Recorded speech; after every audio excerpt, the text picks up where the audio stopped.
Hi, myself Asadil Shah.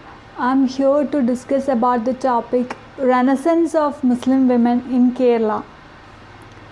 So before talking about Muslim women in Kerala, let's see how Muslim women is represented in academia. Academic writings on Muslim women often discuss them as passive victims without any agency to articulate their issues. Muslim women who asserted their identity and contribute to society were not much discussed in the Western and Indian academic spaces.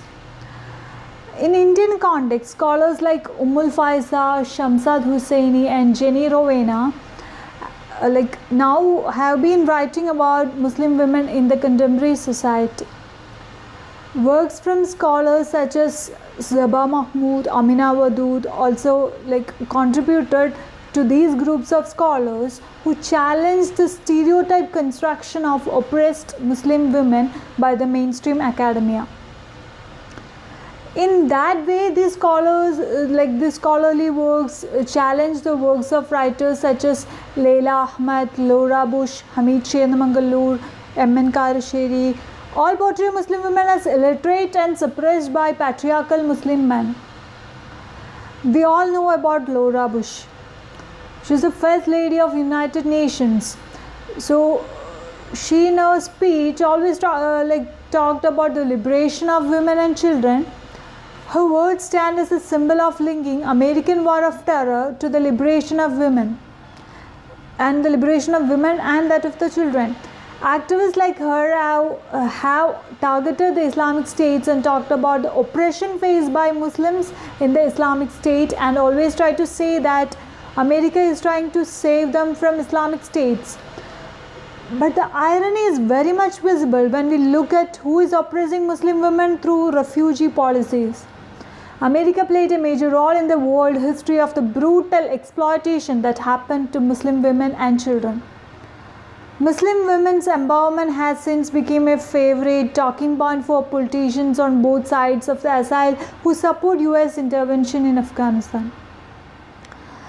And American Egyptian scholar like Leila Ahmed tries to liberate Muslim women from veil and talks about this oppression faced by Muslim women community.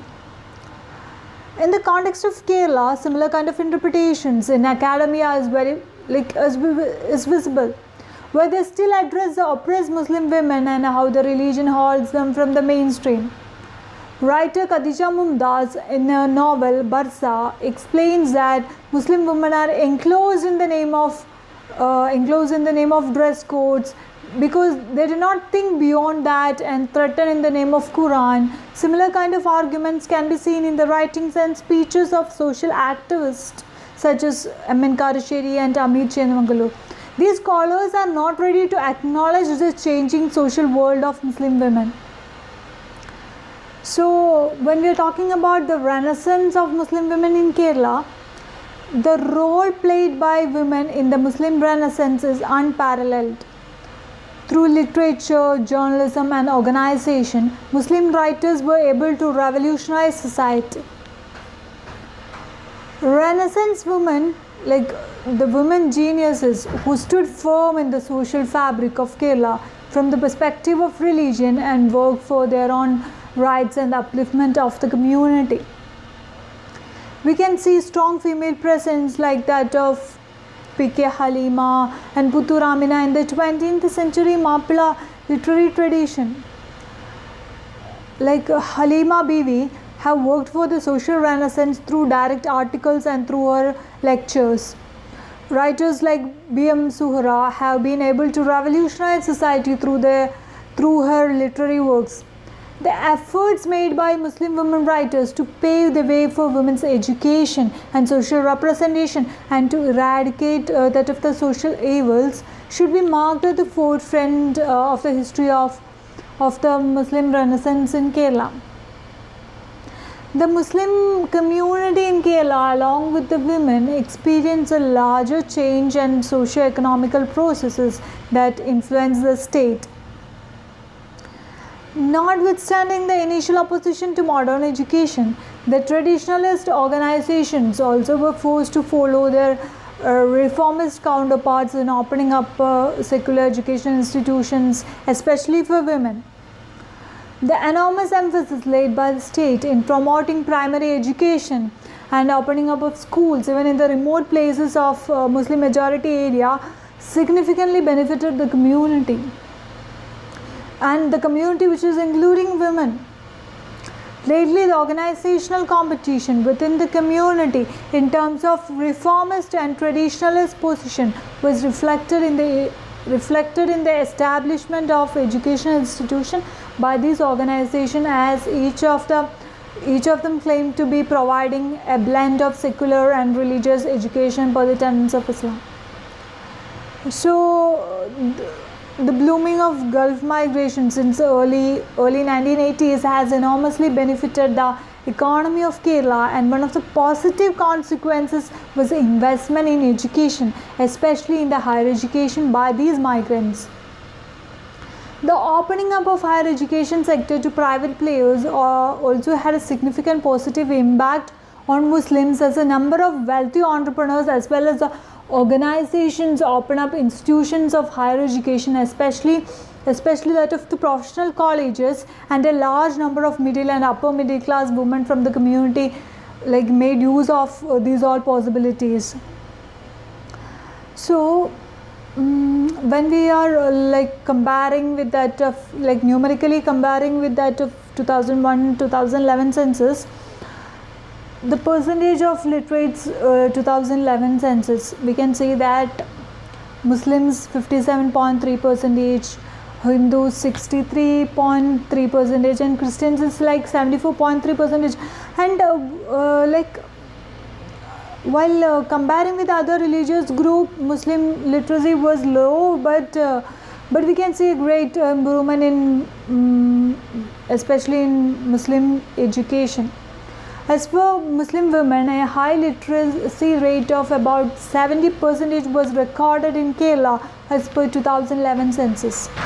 Despite almost doubling in the decade ending 2010 from 5.2% to 13.8%, the rate of Muslim enrollment in higher education trailed the national figure of 23.6% and that of the other backward class, that is 22.1%, and scheduled caste, that is 18.5%. So while comparing with the census of 2001 and 2011, we can understand through this dive.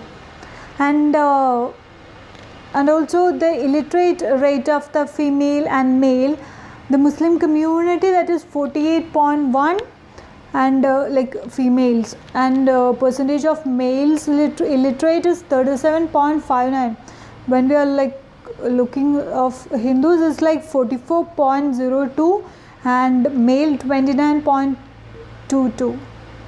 So percentage of literate Muslim women was higher than that of the Hindu community in 9 states. That's in Andhra Pradesh, Chhattisgarh, Gujarat, Jharkhand, Karnataka, Madhya Pradesh, Maharashtra, Orissa, and Tamil Nadu.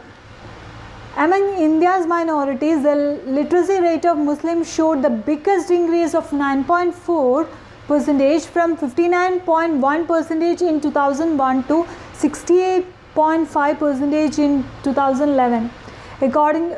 This is data is provided by the Minority Affairs in Lok Sabha on 2011 July. However, the rate of work participation of Indian Muslims is the lowest among all the minorities, although it has been improving over the past 10 years. It's said that the economic status of Muslims in Kerala is sound and their literacy rate is better than that of the national average. The report citing the 2011 census said women participation in the workforce at the national level is 24.64%, but the rate is lowest in the Muslim community at 15.58%. So we can see a great improvement of Muslim women education, Muslim women, we can say great improvement in their education, and that in the work work participation and all. And personally, I also noticed that while comparing with other religious groups, Muslim women coming to like or opting for higher studies and coming to the central universities for higher studies is still low. So the factors like deeper roots of patriarchy among the Muslim community and other factors are still holding them and still acting as a barrier is like really a shocking factor. But I think that the current data are giving us hope that Muslim women are coming to the forefront and demanding for their rights and freedom. So apart from what academia portray about Muslim women to this world, Muslim women are like coming to the forefront, and they are like at least like they are aware about what they wanted and what their rights and all. So let me conclude. Thank you.